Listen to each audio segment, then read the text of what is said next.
Et si c'était lui, le fameux remplaçant miracle d'Elisabeth Borne?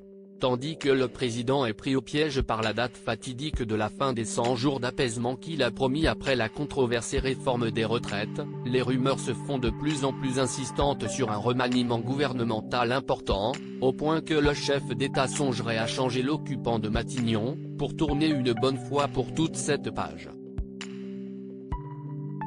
Le problème, si est que la place d'Elisabeth Borne semble peu enviée aujourd'hui, la plupart des candidats potentiels assurant qu'ils ne veulent pas de cette fonction.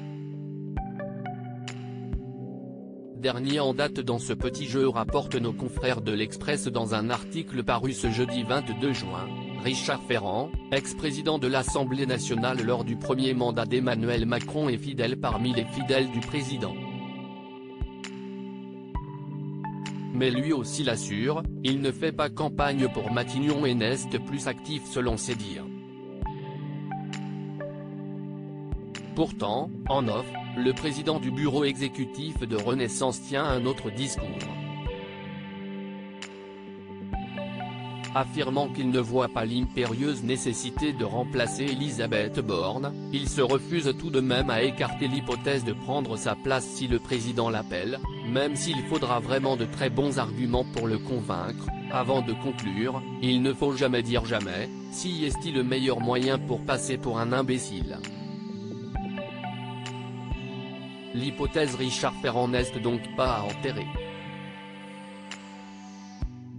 Emmanuel Macron, ses plus fidèles alliés au premier rang de son meeting Matignon, Emmanuel Macron conseillé par Nicolas Sarkozy. À ce petit jeu de qui pour remplacer Elisabeth Borne? Un autre tente également de placer ses cartes, en tant que conseiller ayant l'oreille du président de la République, il s'agit de son antéprédécesseur, Nicolas Sarkozy. Celui qui a été président entre 2007 et 2012 est souvent requis par Emmanuel Macron pour connaître son avis ou sa vision sur la situation générale ou sur des problèmes spécifiques.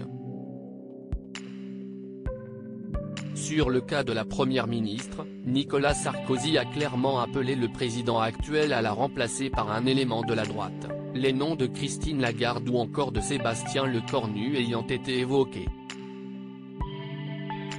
Plus insolite encore, le nom de Nicolas Sarkozy semble même avoir été un temps envisagé, un proche de l'ancien président de la République ayant confié qu'il en rêve, mais l'hypothèse aurait cependant été rapidement écartée, sous prétexte que ce choix provoquerait davantage de remous politiques que d'apaisement. Plus que jamais, rien n'est joué.